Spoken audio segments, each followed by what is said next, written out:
This is the moment I wait for where I say, okay, that doesn't sound like anything to me. I hear that asshole playing the cello who can't play the cello, but it's closer to Sgt. Pepper or Magical Mystery Tour than I ever get with like a bunch of great musicians.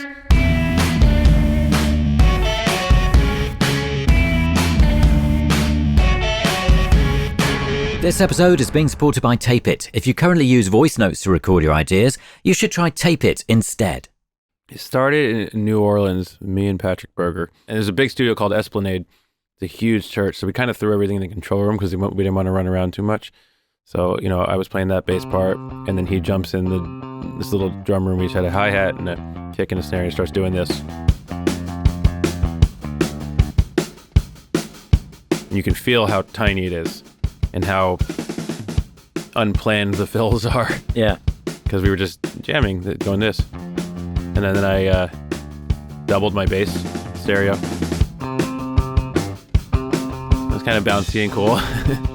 We were totally messing around. And then it needed like a pulse to it. It needed something like a big point of the space I discovered on this album was all about these lines between synthetic and organic. You know, what the fuck does a band sound like in a room when a band in a room automatically sounds retro? So it's like a lot of ways I got around that was really super gridded synthetic instruments. So this Juno ARP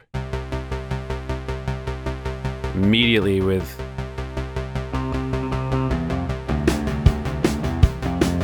very hypnotic to me, and it really all of a sudden pulls you out of these are some people in a room playing, this is a whole other thing. Like, it's very jarring to me. So that's where I kind of had these bits. I said, oh, okay, cool. Like, I like the way this feels. So that's when we start to like really start having fun, and like, this is the drums reamped into the giant church room, which I'm only using for the chorus. This is in the chorus. Start to bring in a Moog, which I'm just putting a tremolator on. You know, it should sound like this.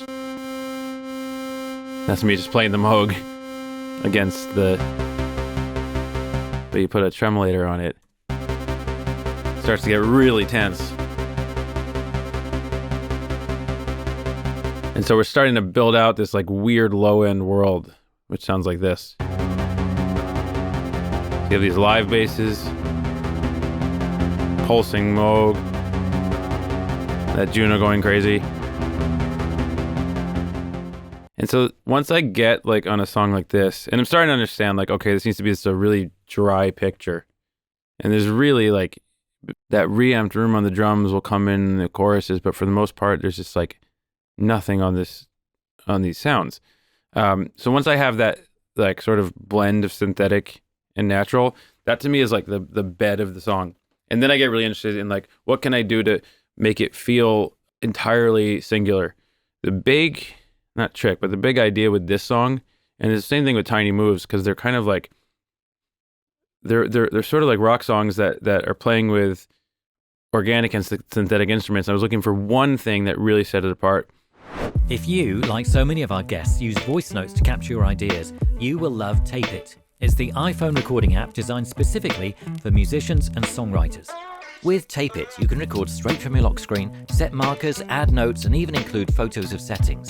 Plus, there's Cloud Sync, you can import your old voice notes, and to stay on top of it all, Tape It has great labeling features like automatic instrument detection. And all of the above is free. If you currently use voice notes, switching to Tape It is a no-brainer. And there's more. If you upgrade to Tape It Pro, it uses 2 microphones on your iPhone along with gentler dynamic compression to give a much more natural sound than any of the usual apps. And we have a huge offer for you. 50% off Tape It Pro if you upgrade now. Just go to the app and use the promo code TAPENOTES or click the link in the description below. And I often like to play instruments that I'm not good at because you get so much from it. You know, Neil Young's a great guitar player, but Cinnamon Girl solo is one of my favorites because it sounds like someone's fighting the guitar rather than playing it. So there's a cello in the studio, and I started. See, that's not good, right? Yeah. But it sounds good. Yeah, it's cool, but it's bad because I can only play one note. But yeah. all of a sudden, this is the moment I wait for where I say, okay, that doesn't sound like anything to me. You pull everything apart separately. Oh, okay, I hear the bass, I hear this. I hear that asshole playing the cello who can't play the cello. But it starts to give me this quality, and it's clearly out of time and loose.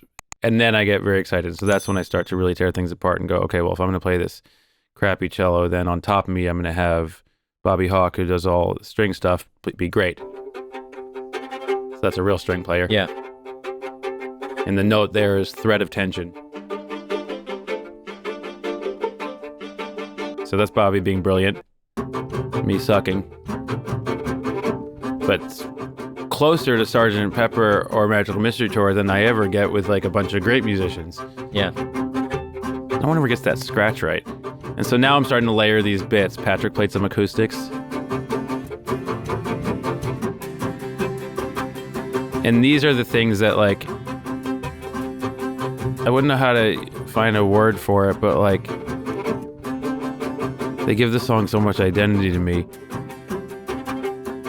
I wouldn't want to reduce them to like the concept of like sprinkles, but they're not necessarily the meat and potatoes, but they're what separates the song for me from anything else.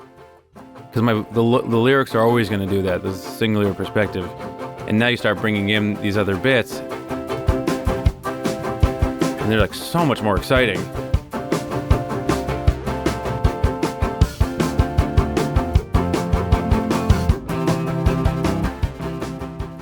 And there's a big conceptual thing here, because one thing that was coming to mind, you know, so I didn't have the lyrics, but what I knew was that I wanted to write the song from the perspective of walking down the street in New York City as someone who had just moved back to New Jersey.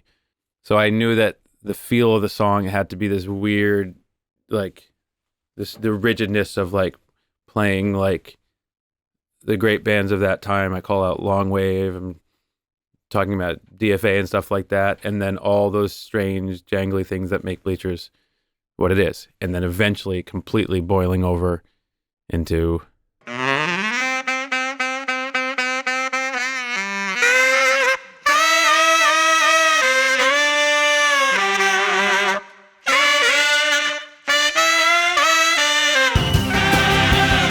this is the part of the song where just the entire band just comes in going ape shit.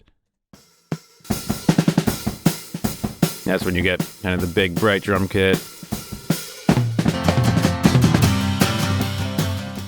So this, you know, it leaves this rigid New York feel. It is a bit like some other songs I've done where you could make the analogy of it going from New York to New Jersey. But I build all of that before I really get into the vocals, because I want to hear the whole thing. And then I went home. I didn't build all of it. I built the New Orleans pieces because I did the vocals in New Orleans. I went home and I wrote, just because it's very much like grouped and like, you know, like each night I pray that I'll meet God under the worry of my thoughts. Super rigid, the structure of it all. But yeah, I wrote so many of these little things down. Some of them are really bizarre, and then I just started to build them and kind of piece them together a little bit in that Bowie method of like piecing things together, like on a board. Okay, cool. Like the kid drinking on Dime Square bench can go here. Jesus is dead. DFA. Blah blah blah. You know, just building it all out, and then I became extremely, as you would say, chuffed. Right? That means pleased. Chuffed, yeah. With the lyric, and when I got to that point, that's when I was like, oh, I like these lyrics so much. I don't want to deliver them too hard because I don't want to oversell it, and so that's why this delivery is very. A kid I used to babysit drew himself off a Dime Square bench. So this whole idea of just like being so, feeling like the lyric was so spicy and the track was getting so interesting that I wanted to like almost multi-track and just whisper all my parts, which is not something I often do. It's very effective, and it really seems like you're in the mind of that person walking through New York City, having these thoughts, looking at things and being reminded of... because you wouldn't shout it. And there's nothing on it. It's like the vocal is like a little bit of compression. Pull the arrow back, start the appeals. I'm not the man. My vocals are all filtered, which is an interesting one too, because it really pulls them back.